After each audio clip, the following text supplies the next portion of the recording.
Hi guys, welcome back to my channel, A Happier Me. If you are new here, my name is Parul. Today I'm going to debunk some common myths about nutrition and food safety that are very common in many households. So let's dive right in. Okay, first up, can you eat potatoes that have sprouted? Many people believe that sprouted potatoes are poisonous. While it's true that the green parts and the sprouts contain solanine, which can be toxic, you can simply cut off the sprouts in any green areas. The rest of the potato is safe to consume. Sprouted potatoes that are still firm and have relatively small sprouts and don't show any wrinkles are okay to eat as long as you cut off the sprouted parts and the soft spot.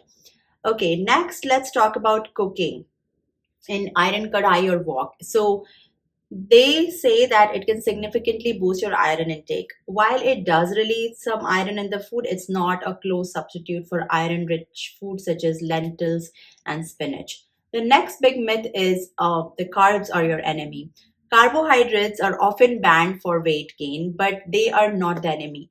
The key is to choose the right type of carbs and to eat them in moderation.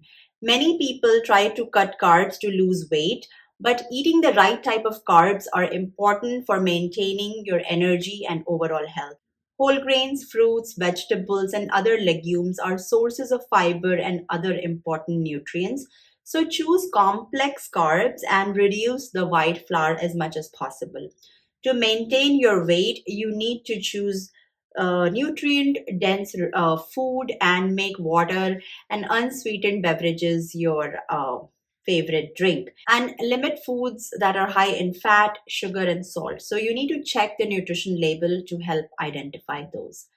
Myth number four: baking soda can be used as a substitute for baking powder. Baking soda and baking powder are not interchangeable. Baking soda requires an acidic ingredient to activate, while baking powder already contains an acid. Using the wrong one can ruin your recipe. I make eggless cakes all the time at home and I use baking soda with vinegar, which acts as an acidic agent to make it work. Myth number five: adding oil to your pasta prevents sticking. Adding oil to pasta water to prevent sticking is a myth. The oil actually prevents sauces from sticking to the pasta. Stirring the pasta occasionally while cooking works just as well. Next myth is that eating eggs is bad for your health. In fact, eggs are a nutritious food and can be a part of a healthy diet even for people with high cholesterol. Most people can safely consume one egg a day, and many people who want to increase their protein intake and athletes, etc., should consume two eggs per day. And if they worry too much about cholesterol, then American Heart Association recommends one whole egg or two egg whites a day. The next common myth is that low fat or fat free products are healthier choices. When you go to stores, there is a lot of advertising on low fat. In many products that are labeled low fat or fat free, for example, yogurt, they can contain a lot of sugar. So, because they try to balance out the flavor from removing the fat. So, when you choose a fat free product to reduce your calories, make sure to check the sugar content in it because the whole purpose of lowering calories will be defeated. So, between choosing a fat free, low fat diet versus sugar or high, sodium content, I feel the latter is worse for you. Myth number eight: marinating meat overnight is required for flavor. Well, marinating meat overnight for flavor is another myth. While marinating can enhance the flavor, even a quick 30 minutes to 1 hour marinade with strong spices and herbs will do the trick. Now, the next myth is that all fat is bad. Not all fats are bad for you. Some fats, like monounsaturated and polyunsaturated fats, are essential for good health. Saturated fats and trans fats should definitely be limited. Healthy fats can help reduce your cholesterol and lower the risk of heart diseases and stroke. So, these fats are important for energy, hormone production, cell function, and absorption of nutrients. Nuts, seeds, avocado, fatty fish, these are all good sources of healthy fats. In fact, Indian ghee, which for many years was made notorious for increasing cholesterol by many, refined oil companies, if consumed in moderation, like 1 to 2 teaspoons a day, shows that it can increase your HDL. The next myth is you can't get enough protein from plant-based food.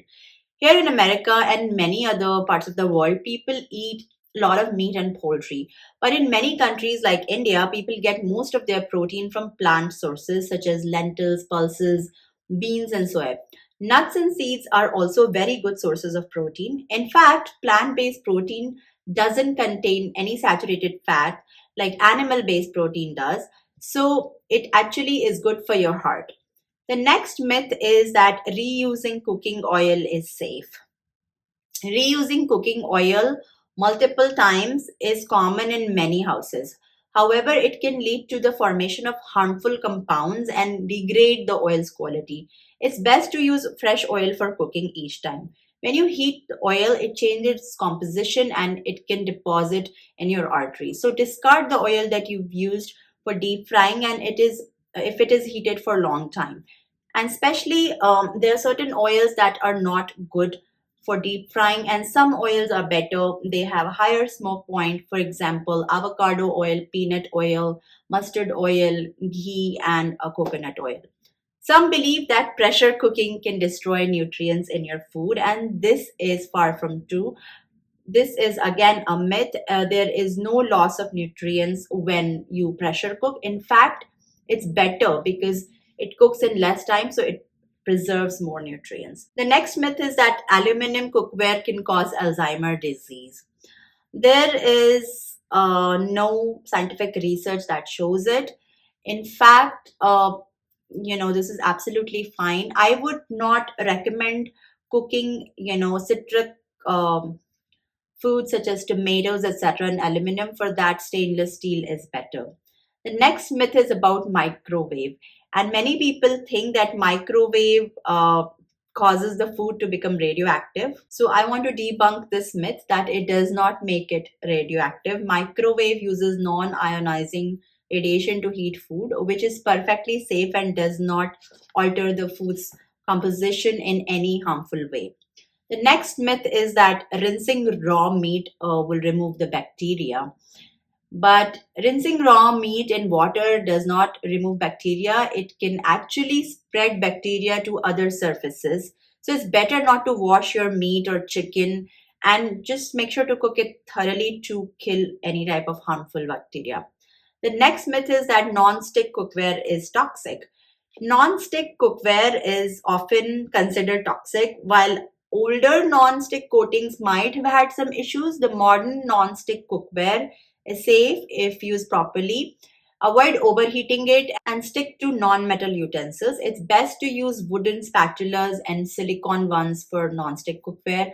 Also, to clean it, use soft brushes or sponges and do not use a metal bowl. If you have too many scratches, then definitely throw it and get a new one.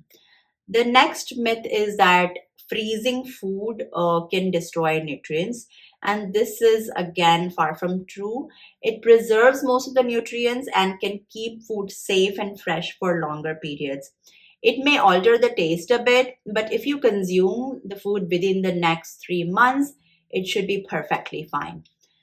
The next myth is that wooden cutting boards can, harbor more bacteria than plastic ones.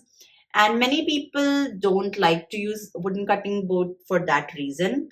But studies show that wood has natural antibacterial properties. So both types of them are perfectly fine to use.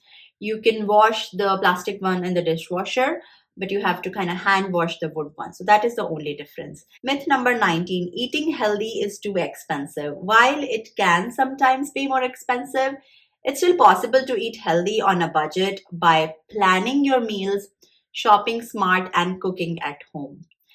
And the last myth is that fresh fruits and vegetables are always healthier than canned, frozen, or dried varieties. Well, fresh fruits and vegetables can be a healthier choice when available locally and in season, but canned, frozen, or dried fruits and vegetables can also be good choice for year-round variety and convenience, especially when you are making smoothies.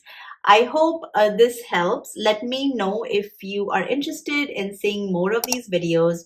Don't forget to hit the like button and subscribe to my channel if you enjoyed today's video, and I will see you in my next one. Take care. Bye.